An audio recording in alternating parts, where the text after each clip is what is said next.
The Magicians, Getting Good Ratings is Murder by Rachel Lawson. Our next guest is a multi-talented man. You may recognize him as Blake Fire, the famous stage magician. He is here as Dr. Blake Alexander, a coroner and criminologist with the police. His day job, said the host of the Crime Report TV show. On the stage walked a black-haired, tall man in a blue suit and glasses. "Hello Blake, welcome to the Crime Report," the host John Taylor said to his guest. "Hi, John. I watch your show whenever I can. I am glad I could be on it," said Blake. "Nice to hear," John said. Blake smiled charmingly. "I would be in trouble with my wife if I didn't talk to you about your magic show," said John. Blake laughed. "How do you do your tricks?" asked John, half joking. "David Copperfield would kill me if I revealed the secrets of magic," Blake joked. John wondered why Blake was wearing glasses, as he never wore glasses on the stage as a magician. Blake pushed up his glasses, which weren't falling down. He was reading John's mind, a simple telepathy trick, nothing hard for a sorcerer like Blake. "Do you and Max Starfire fight in real life like you do in your show?" John asked. Blake smiled. "No, not really, but he may disagree with me," Blake joked. "They fought like cats and dogs on stage and off, but were best of friends." John laughed. "I would like to get back to the reason I'm here, to discuss the motives of killers," said Blake seriously. "Yes, okay," said John smiling. "I would be fired if I didn't ask about the Necromancer. Why does he kill?" asked John. "He'd kill me if I told you," Blake said laughing. He knew the Necromancer was his son. "He is apparently a psychopathic killer who likes to kill," Blake said. "Yes, undoubtedly," John said. "He butchers his victims. He may like the publicity," said John. "No, killers seldom kill for ratings. Although I heard on an ad for 60 Minutes, a news show on another channel where one apparently did," Blake said seriously. "What happened in the case?" John asked. "I don't know. I missed the show. I work at night," Blake said. "Oh. Wonder why they did it?" said John. "To sell his show. Murder can be good for ratings, I suppose," Blake said. "I suppose so," said John. Days later, a man burst into the dressing room of his co-host Henry Jones. Hours later in the same place. "Looks like a necromancer killing," said the sergeant of the local police, Simon Zander Drax. Blake was examining what was left of the body of Henry Jones. "No, I feel in my bones this is someone else. The man was a saint according to Mortimer," Blake said, collecting a tooth from the mess, which was all that remained of Henry Jones. "What are you collecting that tooth for? Are you collecting teeth?" asked Max Starfire, who was there in a blood-red tux, top hat, and mask. "No, Sun King, I'm collecting it to identify the victim," said Blake. "I thought you knew who he was, Dad," the Necromancer said in a blue tux, top hat and mask. "Hi Enchanter, they think the Necromancer did this one." "I don't think so. The victim was a saint. The Necromancer's victims are all the worst of the worst. Why would he change his type of victims?" Blake said. "That explains why he looks a mess. Somebody obviously didn't like him," said Lance the Enchanter, who's the ghoul in the corner of the room. "Oh, him, the person who found him," Blake said, distracted by something. "Okay, why is he still here?" asked Lance. "Don't know," Blake said, turning to John curiously.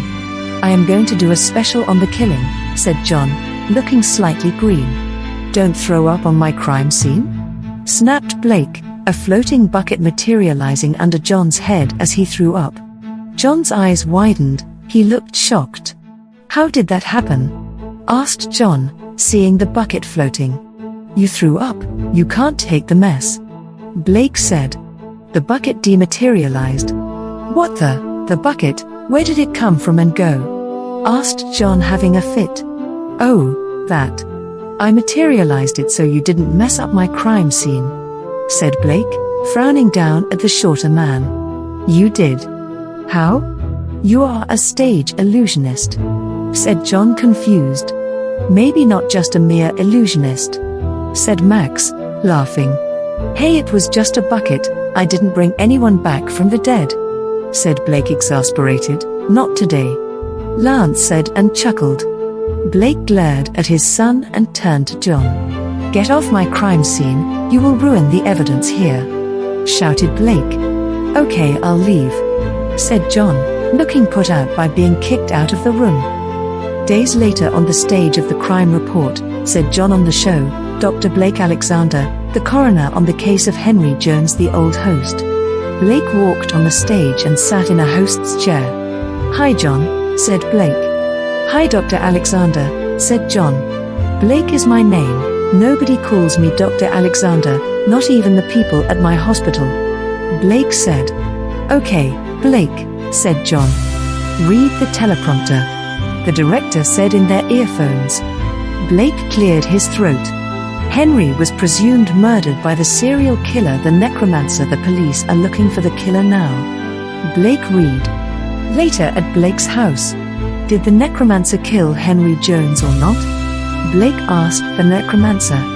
No, I was busy killing someone else at the time of the killing. You haven't found my victim yet, Lance said.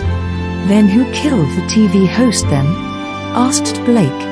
Don't know, Lance said, sighing. Must be someone he knew.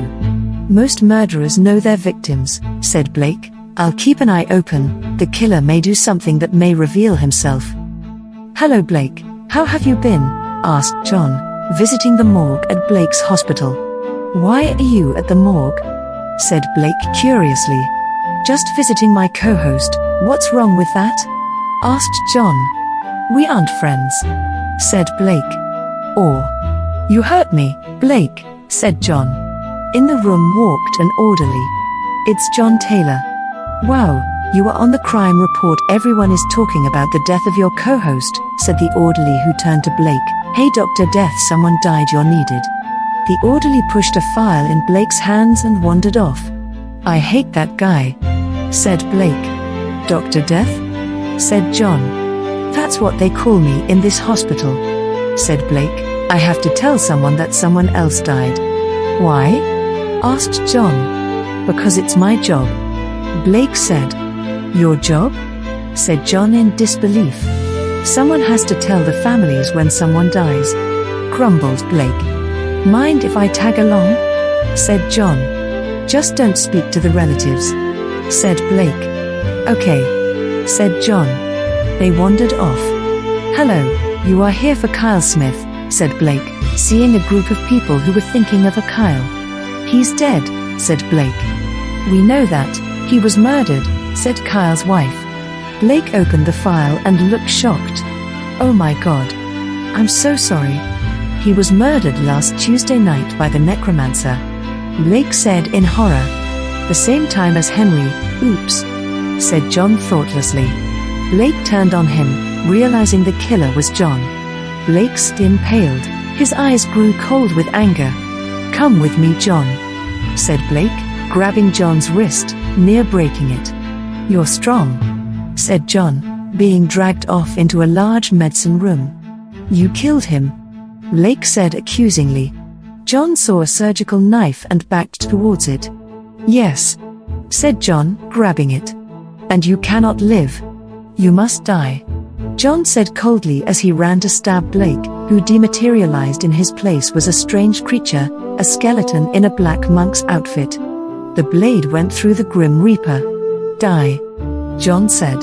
You can't kill a Reaper, said the Reaper, cackling, a flaming sword appearing in his hand. Necromancer, come here, I've got the copycat, said the Reaper with Blake's voice. You are the Grim Reaper, Blake, said John, looking nervously at the blade in the Reaper's hand. Hello there, Dad, what are we going to do with him? The black-clad masked Necromancer said from behind John as he pointed his sword doom in John's back. Throw him to the mortal's law, divine justice is not needed here. The Reaper said, go, I will send for the men in blue.